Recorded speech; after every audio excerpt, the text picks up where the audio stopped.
How about them Bulldogs? The Eagles making a splash, picking up a pair of Georgia's finest. Starting off right here with Jalen Carter, defensive tackle. He was selected number 9 overall after the Eagles did some trading in the top 10 there. And then at number 30, coming in hot, Nolan Smith, selected by the Eagles late in the first round. Welcome to Eagles Draft Central, presented by Dietz Watson. I'm Gabriella DiGiovanni, joined by Fran Duffy and Ross Tucker.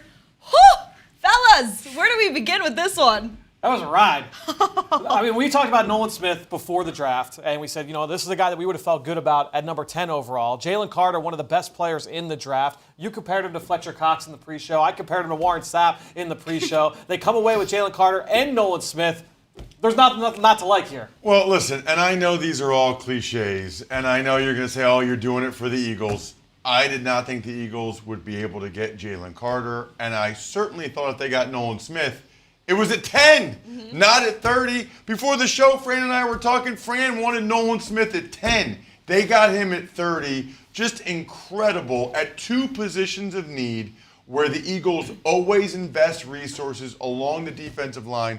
To come out of the first round with a stud D tackle and D end, it's just unbelievable. Let's start with Jalen Carter and what went down there. The Eagles originally selecting at number 10. They made a trade with Chicago. They did a little swap at 9 and 10, but then they also sent Chicago a 4th-round pick for next year in 2024, and they got their guy.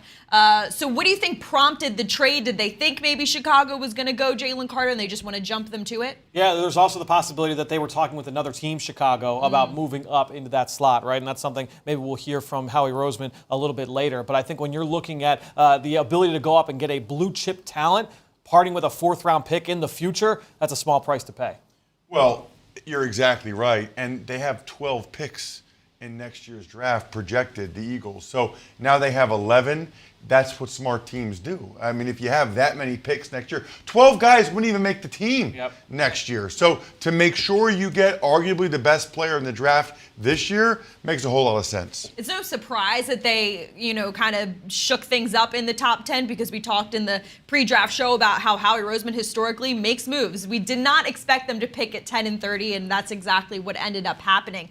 But to make the move to get a guy like Jalen Carter, what does that say kind of about the game plan of this Eagles roster moving forward? It's a team that you're not expecting to be drafting in the top 10, top 15 for any time in the future, right? You just extended Jalen Hurts. You know what you're going to be a team that's going to be contending for Super Bowls, trying to win the NFC year in and year out. You're not going to be picking this high in the draft. So having a chance to get a blue chip talent like Jalen Carter, you're not anticipating that being in the cards for this team moving forward. You got to take advantage of that opportunity. To your point, Fran, they got a top 5 talent and a top 10 talent.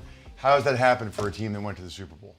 I mean, if Nolan Smith went 8 to Atlanta, wouldn't have bothered anybody. If Nolan Smith went 10 to the Eagles, wouldn't have bothered anybody. If anything, I'm almost surprised that the Eagles didn't trade up into the 20s at some point to get Nolan Smith as he started to fall. Yeah, people have talked about this class and said it's not the strongest draft class, but in any year, Jalen Carter is being talked about as a blue chip prospect. In any year, he is a top 10, top 5 quality player. So again, the ability to get that's an opportunity you could not pass up. Also, drafting Jalen Carter kind of still plays into the rotation the Eagles established on the defensive line this year. Late in the season when they brought in guys like Ndamukong Suh and Linval Joseph, it allowed guys like Fletcher Cox to not be on the field, for over 70 reps a game. So what does the addition now of a young player like Jalen Carter do for the D-line as a whole? Well, and what's funny about it, too, if you think about it, the Eagles are probably going to get a 4th-round comp pick for Javon Hargrave leaving in free agency, maybe even a 3rd-round pick. Yep. So they basically use that to go get his replacement, a guy who's younger and a lot less expensive. I just love the idea of Jalen Carter being able to learn from Fletcher Cox, who he reminds me of in a large way from when Fletcher Cox, especially younger Fletcher Cox, that's who he plays like. And then to be able to be with his teammates, Nakobe Dean, and Jordan Davis. We know that there were some questions about Jalen Carter off the field. You have to feel great if you're the Eagles organization that you know you've got guys. And Nolan Smith now. He's got 3 teammates now. He's going to do what those guys do, right? He's going to do the same thing those guys do. Those guys, all 3 were considered really high character guys.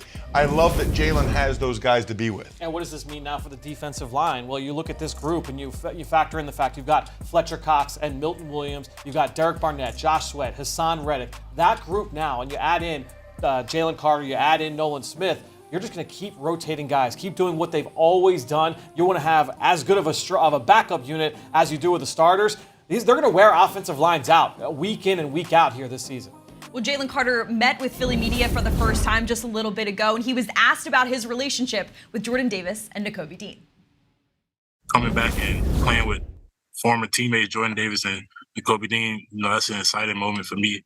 Them guys was the leaders of the 2021 class, not class, but the 2021 team, and I just know that if I got any questions, I can ask them and also ask anybody else on the team. Teams in the NFC East and the NFC as a whole are probably sent spinning tonight after they've seen the moves that the Eagles made. Well, twofold, right? Number one, they needed another D tackle, so now they've got 4. They needed another defensive end, edge rusher. Now, to your point, Fran, they have 5. But also, Fletcher Cox and Brandon Graham have been here for a long time. So they also needed to start to replenish the ranks to take over for those guys at some point, right? Maybe as soon as 2024. They really kind of were able to accomplish 2 things with those picks. There's a legitimate chance that the Eagles drafted 2 cornerstone players for this defense for the next 5, 6, 7, 8, 9, 10 years when you draft Jalen Carter and Nolan Smith. That's the level of talent. That's the level of character you're talking about when you add those 2 guys to your building, especially considering what you already have here in that room. I'm curious to hear what Howie Roseman has to say in a little bit about how this all went down, because I'm sure no one expected Nolan Smith to fall the way that he did. Like you said, you're kind of wondering, would the Eagles trade up to go get him? And they just didn't have to do that. And then on the flip side, to hear how they knew it was time to trade up for Jalen Carter. It's going to be interesting to hear kind of the thought process behind those decisions. Well, I was thinking about this. We all read all the mock drafts. If any of the Eagles writers, if anybody anywhere had the Eagles getting Jalen Carter and Nolan Smith, I would have laughed. For us, we are going to hear from Howie Roseman and Nick Sirianni right now.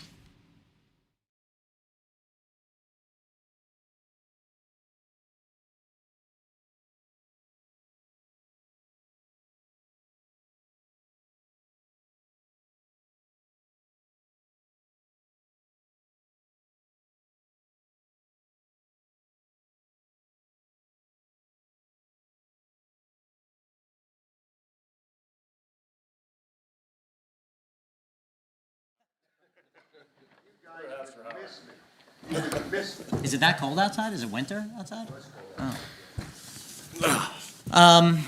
Before we get started, I wanted to take a moment to share our condolences with the Jets organization, who lost members of their family in recent weeks.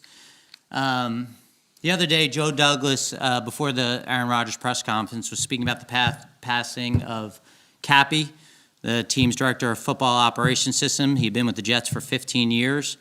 Joe, who obviously is close to all of us here, called him a great teammate, a great person, invaluable to their football operation. We want his wife, Courtney, and his family and friends to know they're in our prayers. We also want to send our condolences to Jets CFO Brian Friedman and his wife, Diane, who are grieving the tragic loss of their son. It just hit us all hard here, and we're thinking about them. Okay, on to football. Howie, I know a lot of homework went into Jalen Carter. What did you guys find? Yeah, I think that for us, our investment is a huge part. I mean, I've talked about Dom many, many times about the work that he does, which is the best in the National Football League. And we understand that all these players, they need to be developed. They're coming into the league at a very young age. They're not finished products. I think all of us, when we were 21 and 22, hopefully have grown a lot from that time. And, you just really want to get to know the person and what's in their heart. And I think when we got to know Jalen, we just felt like here's a kid that, he does love football. Obviously, he's a winner. He won in high school. He won in college. And, we felt like we have really good people in this building. We have really good support staff. We have really good players who are good people. We have really good coaches. And we felt like it was a good fit for us. What was that for your Nakobe sitting on the board in the third round, but it was a surprise. Were you surprised that Nolan was still there at number 30? Yeah, I think that's one of the things in the draft that I think you got to be flexible. I think, you go into the draft and you say, hey, here are a couple of names at 30, and then you see guys sitting up there like Nolan, and again, like an incredible person, obviously got unbelievable traits in his body, leader, and winner. So for us, we're fielding calls at that time, and I think, Coach and I kind of just looked at each other and said, hey, this is the guy, and we didn't want to get too cute, and we're excited to add him. What was the reason behind moving off the spot in a trade with the Bears? Yeah, I guess it happened a couple of times tonight. Maybe we started a trend. I think that for us, we wanted to get the player, and we wanted to make sure that we got him, and we felt like maybe we can entice the Bears by giving them a pick. Not saying they were taking him. I have no idea what they were doing. But we just wanted the player. At that point in the draft, we felt like that was the right decision for us, and we really, like we talked about, wanted to come out with an impact player, and we feel like Jalen could be an impact player for us. For both of you guys, we talked to Jalen on a Zoom call right after the pick, and it's only a Zoom call. He just got drafted. I understand it's kind of unusual circumstances for the kid, but he was asked a few times about the incident in Athens, and he didn't come across, at least to me, as accountable about it. I know you guys are big on accountability. Yeah, I don't think that's fair, Ruben. You just said that. I mean, what do you want him to talk about, an active investigation at that time? I mean, at the end of the day, he just got drafted, and, you're asking him, you're putting him on the spot on that, and so. Well, what I'm asking is, what was his, when you talked to him about it? I think it's hard on a Zoom to feel out a person's heart and their accountability. With you and what he learned from it, how he grew from Yeah, it. I just don't think it's fair how you said that you didn't feel like You're that. being overly critical of a kid who's trying to enjoy the best night of his life, and I think for us, obviously, it's a very big part of. Oh, there's no doubt about it. But you're judging how he reacted based on a Zoom call, and I think for us, these are his teammates. These are people that he was close with. Obviously, it's been a traumatic process for him throughout the spring. We understand that there's a reason that he was available at 9. I mean, I think everyone will tell you this is one of the most talented players in the draft. It's one of the most talented players to come out of college football in a long time. And, obviously, that's part of what we're talking about. We got to develop the people. We got to develop the player. And I think for us, we take that part seriously. We think that it's important that not only are we caring about people as players, but we want to care about the people, and we're going to wrap our arms around them and do the best we can to help him and understand. I mean, that was a tragic night. It was a tragic night, and we're sorry for the loss to those families, and we're not trying to downplay that situation. But obviously, we got to get to work here. Jalen said that he wasn't asked by the Eagles about the incident. Was that true? We spent a lot of time investigating the incident around it. We talked to Jalen about a variety of things. And again, we're not going to get into what we talked to our players about. That's not fair. We wouldn't go into what we talked to Nolan about. But at the end of the day, nobody's hiding from the fact that a tragic event happened. And, we'll do our very best to make sure that both these players develop every skill set they need to be successful. Nick, having Jordan and Nakobe here, factor into the decision to draft Jalen at all?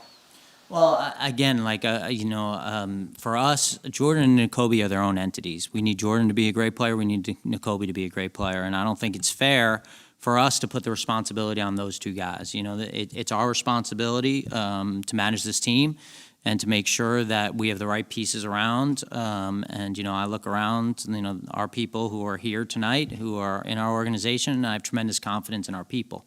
And at the end of the day, I'll bet on the people in this building. That's on the field and that's off the field. And, that's what we're doing here. And the start of the draft work in earnest, did you think Jalen was a possibility for you? No. Not a 10.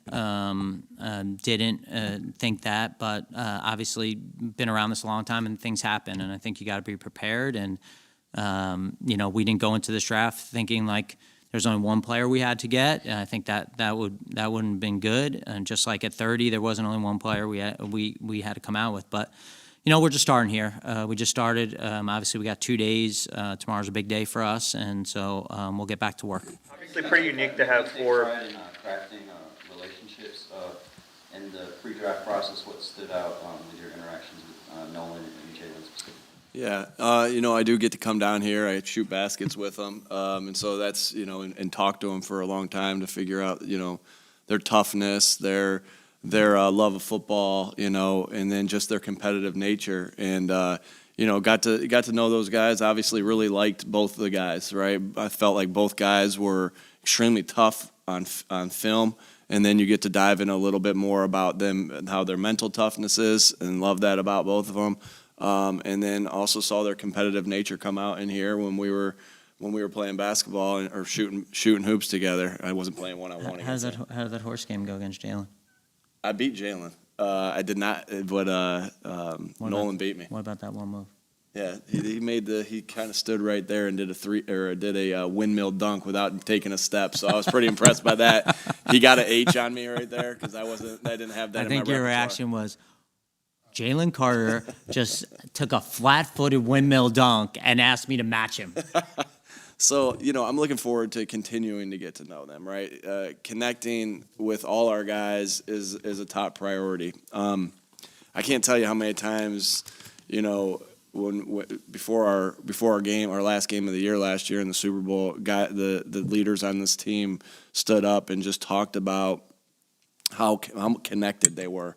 And how tight this team was and is, and how they didn't want to let each other down. And I think that's a really good thing for both of those guys to step into, because I know one thing about winning teams is that winning teams have that connection. So they're coming from a program in Georgia that the same connection, is the same, right? And then they're going to be stepping in this building where we feel like the connection is strong with our team as well. And so loved my hour with those guys. I think I'm slotted a half hour. I take an hour every time. All the time. Yeah, and there's 30 of those, so I go a little overboard there. But really loved my interaction with those guys. I'm so glad that they're Eagles. So glad that they, that's a big thing. When you go away to college and somebody there, that helps. When you come to you come into a profession and you know somebody, I know that helps. And these guys know a lot of guys here, so really excited to continue to build on that connection that we made while they were here.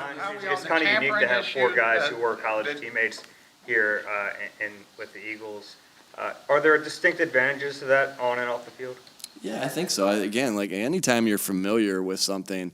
There's a lot of things that they're going to come into this league that are unfamiliar to them, right? There's countless amount of things, right? So to have a little bit of sense of familiarity with some of the guys that you've went to battle with and won a lot of games with, that's huge. I think that's a huge part for these guys to have each other. Howie, on the tampering issue, can you give us a little information on that and why you guys settled the way you did? Yeah, I think the league handles those issues, and obviously we'll abide by the league's decision in that matter, and we'll move forward. What was your reaction when you found out about both Gannon and the Cardinals there? I know. I think what you're probably trying to bait me into something here, but I know Gannon gave everything he had to that game. Everything he had for that Super Bowl, he gave to this team, and and so no reaction because I know where his heart was in it, and so yeah. You mentioned one thing that Jalen also mentioned on his Zoom call was he wasn't in top shape condition for his pro day and everything. How much of a concern was that for you guys? And also, do you think the veterans that are here on the team will make sure that's not an issue going forward? Yeah, as I said, he didn't have the spring that he wanted to have. I mean, obviously starting with that event, and I think the event and the issues surrounding it, I think they derailed him this spring. And the first thing he said to us was, "You tell me what I need to do," and I think he's a proud guy, and he wants to show people, what kind of player he is and what kind of person he is, but he's got to do that with his actions. In terms of our team, I love our team. I love the players on our team. I love who they are as people. I love their work ethic. I mean, I didn't come in early today, and Coach called me, and he said, we had an amazing day. Now, he's not allowed to be with those guys, but he just saw them. He said, we just had an amazing energy day. I walked down, and you could feel the energy in our building. Like, I love our guys. And he first said, we had an amazing day. I said, what? I wasn't here? Is that why we had an amazing day?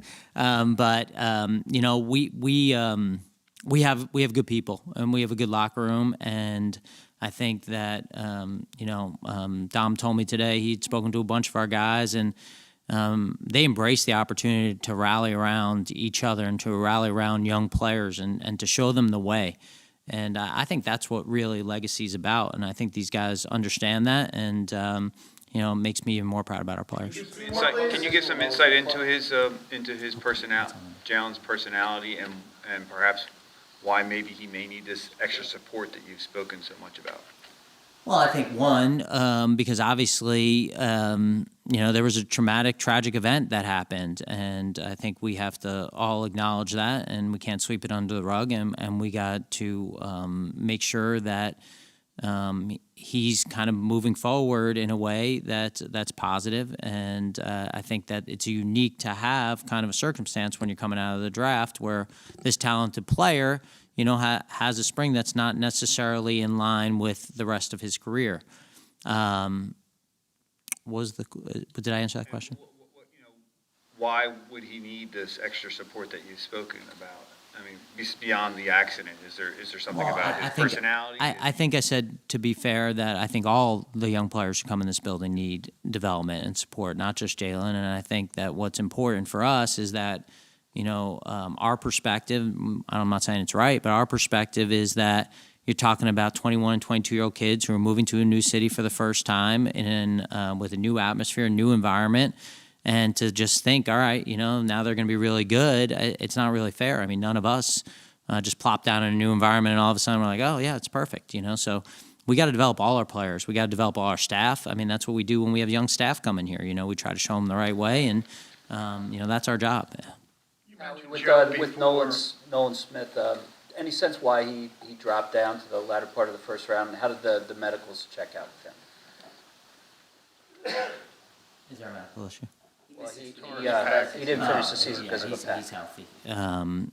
With the pec. I think when you get into the first round, some teams, you pick who you like, and you pick what you're looking for there, and so it would be hard for me to kind of say what other teams are thinking, and I'm sure every team is happy who they got in the first round. So, you mentioned Joe before. You had the cohabitation matrix. I know that kind of went away, but Jordan and Nicobe are very young. But how much do you tap into those guys when you're bringing in their former teammates? Yes. Do you want me to go further? There's no doubt.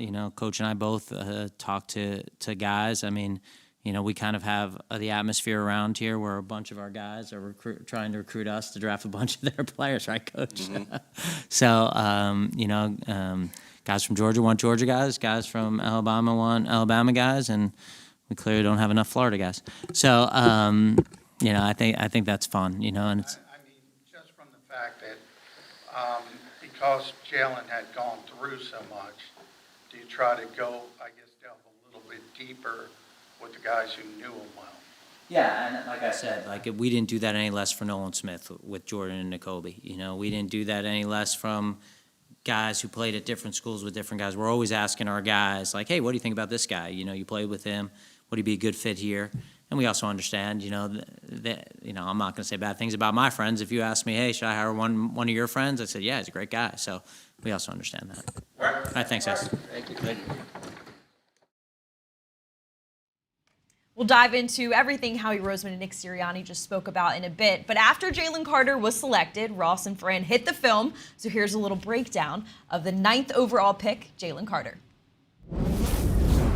All right, let's have some fun now. Let's watch some film with the newest Eagle, defensive tackle, Jalen Carter. Ross, you and I had some trouble picking out some plays here. We tried to narrow it down to 4. Could have easily been like 8, 10, 12. Even the highlights they showed of him on TV after they picked him, ridiculous. So excited that the Eagles were able to get him. All right, so what we tried to do is try to tell the story of what makes Jalen Carter such a great player. And we're going to start with his ability to get after the quarterback, and that starts with his athleticism. Incredible ability to get burst up the field and then bend around the field. This is what's so uncommon, Fran.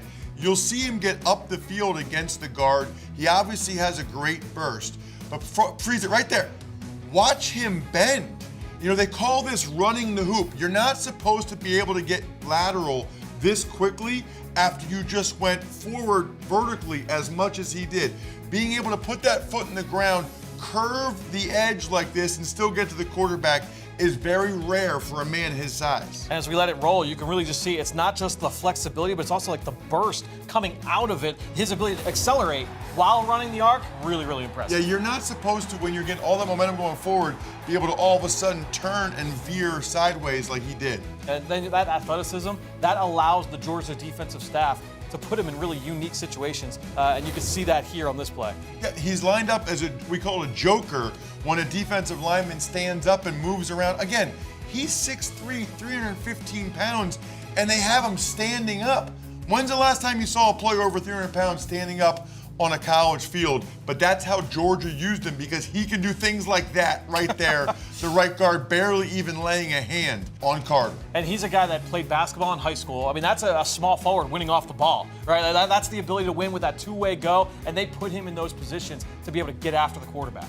Very, very impressive on those two but he can do it against the run too, yes, which I was so impressed by. Watch this double team against the center and right guard against Missouri. They are double teaming him at the point of attack. Now, I don't love the offensive line technique here, but you should not be able to do this if you're Jalen Carter. Watch him get a feel for where the center is and just toss him out of the way and still be able to corral the quarterback. He does that, Fran, you and I were watching, he does that over and over again, just discards offensive linemen and double teams in the run game. And we saw that on that play, shedding the double team. And again, it's what we talked about with him running the arc. It's not just the act of him doing it, but it's like the violence and the suddenness, that explosiveness off the contact. And we see it here on this play, on this bull rush as well. Well, this is to me his best Fletcher Cox impersonation. Look at the power. Now watch, right when he feels the right guard sit on his bull rush, hands are inside, he'll pull him forward so he can get to the quarterback. Terrific feel for when he's not going to push anymore because the O-lineman's sitting on him. Now you get rid of him. And you just, again, look at the violence with which he's able to disengage, and then the violence on the quarterback as well. That's just an innate feel to be able to get off the block, and that's where the athleticism takes over. Well, and he doesn't hit the quarterback in the head or neck area. He's smart not to do that. All he did was put two hands on him, and Hendon Hooker went flying in that video. Just a really, really impressive prospect. So you've been a young guy in a room. You've been the vet in the room. What's it going to be like for him as this kind of young ball of clay coming into a room with Fletcher Cox and Brandon Graham and the other guys in that defensive line group? Well, and he reminds me so much of a young Fletcher Cox that they should really just say to him, do everything 91 does, because he really is sort of the heir apparent to what Fletcher Cox has been here in Philadelphia. And as it's been discussed a lot, he has his former teammates there as well to help him. You just can't help but be so pumped up for how he fits into this D-tackle rotation. Now, the Eagles get one of the best players in the draft, number 9 overall. They move up and select Jalen Carter. A lot to be excited about on film. Eagles Draft Central, presented by Dietz Watson, proud partner of the Philadelphia Eagles. Now, Fred, I'm going to give you a lot of credit here.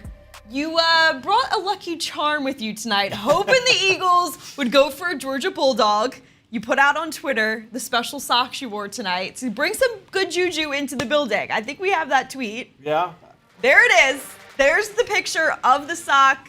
Fran is notorious for wearing good socks. I've got a large collection of novelty socks. But this one, home, yeah. This one worked out well in the Eagles' favor tonight. It's been a little bit of a tradition the last few years. I actually wore one with like mountains on it last year, hoping for Jordan Davis, and that came through. We didn't share that one on social media, so when this one hit, we needed to make sure we came through. We had to put it out there. I'm going to give myself credit for that amazing photo. Photography's outstanding. Oh no, Fran! See, like, this is not the purpose of this camera. There was a camera in the room all night, and this is me getting the photo. Photography was outstanding.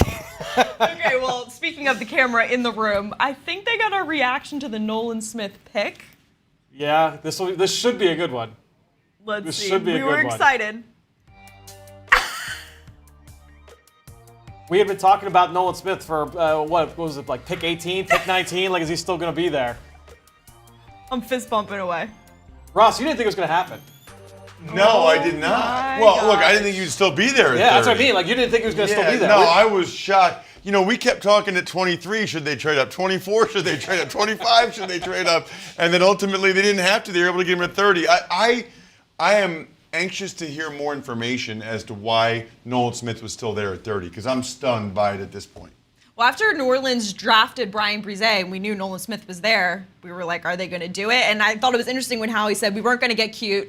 He was our guy, and that's exactly what ended up happening. At the end of the day, if you were happy to take him at 10, which that's what it sounds like, is that the Eagles were happy to sit there at 10 and take him. That means he's far and away the best player on the board, and it's at an area, a position of need, a position that they prioritize. You want to always add to the defensive front. You get Nolan Smith, who is extremely athletic, an outstanding human being off the field. He's great against the run. He can win with power. He can win with speed. He just does so much for your defense, for your football team. This was a no-brainer. Now, he falls. He obviously had a little bit of that. He had that injury towards the back end of last season, right? So he missed the second half of the year. The production was not always there, as we talked about last year with that Georgia defense. Not everybody always produced at a super high level, so people knocked him on the production, and he's a little bit undersized. But this is a guy that checks so many boxes for you. There's a good reason to think that he could be a more productive pro than what he was with the Georgia Bulldogs. Yeah, and my guess is, for some teams, he wasn't a great scheme fit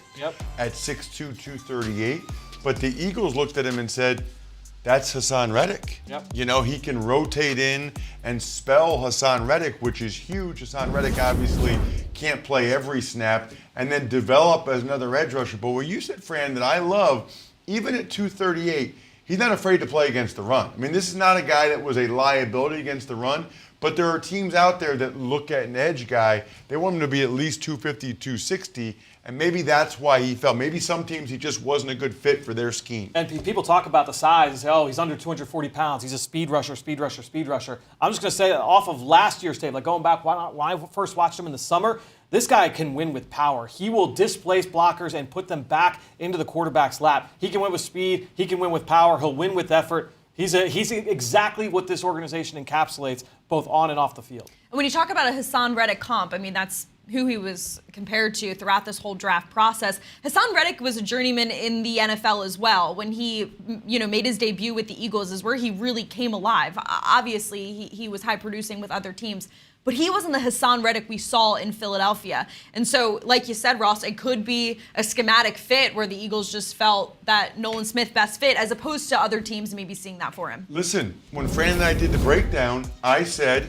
that Jalen Carter should just do everything he sees Fletcher Cox do, right? Follow number 91, that is your template. Where Nolan Smith has a template here. Hassan Reddick as a player, as a person, take him under your wing and show this young fella how to produce the way Reddick's produced. Because what I like about what you said too, Fran, Reddick surprises people with his power. Reddick is a lot more powerful than people realize when he's out there wearing that number. They're not expecting it, and then bam, Hassan comes with some power. Love the fact that both these guys have exact prototype players that they can follow next year. Yeah, and not to mention, there's another guy in the NFC East who may have won the Defensive Player of the Year award last year, who also has a very similar body type. Micah Parsons is built very, very similarly to Nolan Smith. So there are definitely cases where you can look at guys in the NFL with this body type who have had a lot of success. Von Miller as well. If you can unlock it, they can certainly achieve it on the field. Well, these guys are now rookies in the NFL, but all the players here in Philadelphia, they were once rookies as well. Baby birds, if you will. So we're going to look at some of their headshots when they first got to the league and see what they look like now. BG! Oh my gosh, look at that baby face. He doesn't look that different. That's outstanding. It's a baby face though, huh? There you go. Fletch. Well, the beard makes a big difference. Got some good growth in the beard, yeah, for the sure. beard makes a big difference. I remember the night he was drafted. Eagles traded up. Lane Johnson. Wow. I don't ever remember Lane having hair. And I'm glad it says now-ish, because that is definitely not Lane Well, some recently. of these vets, they don't really show up for their headshots anymore. That's right. Slay? Before he was just Slay. He was big play Slay at that might point. look the most different of any of the Yeah, guys he so looks far. really young. Wow. Oh, Jason Kelsey, That's a good one, now-ish. too. He looks like he got a tan. This makes me feel old, too, because I was there when Jason Kelsey first arrived here in Philadelphia. That's when I arrived here with this organization as well. So it's been a long time. I think we have more headshots of Kelsey coming up. Oh, yeah. There's the evolution. The many Oh, looks man. of Jason Kelsey. That's I outstanding. don't remember him dyeing his hair. Yeah, it was one training camp in 2021. I could see you rocking the 2012 look, though, there, Ross. I would what were love you that. rocking back I mean, in the he day, went Ross? from 12 to 2013. Looks like he was in two very different style bands in 2012 versus 2013. That's outstanding. Ross, what were you rocking back in the day? Oh, they have it, Ross. How nice. No! You had to use my worst picture ever. People always use that picture. I don't know why I didn't smile. I wasn't that ugly back then. I was just that miserable playing for the Patriots. You look like a teenager who like slept in and his mom and dad like woke him up like, come on, son, like it's picture day, you got to get to school. Unbelievable. Well, look. You defined your jawline. Good for you. Well, I'll say this. I look a lot better now. I'll take it. I look a lot better now than I did The back glow then. up is real, huh? That's outstanding. Wow. Love that. Love that. Love it. Fran? Oh, man. Come on, Fran. You That's aren't going to get out of this. I mean, that's bad. That's real bad. Look at this. Before kids, after kids. Yeah, right. I love it. Sheesh. I love it. I love it. All right. Well, night one is done. We're having some. Wait, where's that? Yeah, where's that? We're missing somebody here. She's still a aged. baby. She's still a baby. Okay, well, now that we had fun, we're going to get back to business for just a second. We're going to play a little game here, previewing the next 2 days of the draft. We have 20 seconds on the clock. We each are going to give a little elevator pitch of a player that we're crazy about going into day 2 and day 3. Okay. Do you want to start, Ross? Sure. How do I know how much time's left? Do I Let's just see. go? We got 20. Oh, there it is. Oh, 20 you got seconds on the There we clock. go. Ready? Ready, go. I'm going to go with Georgia cornerback Keely Ringo. He's 6'2", almost 200 pounds, ran a 4.3 40, had a huge pick six in the national championship game against Alabama. And by the way, did I mention he's from Georgia and plays defense for Georgia, the Bulldogs, the team that Eagles draft every time? That's it. Beep. All Very right. professional.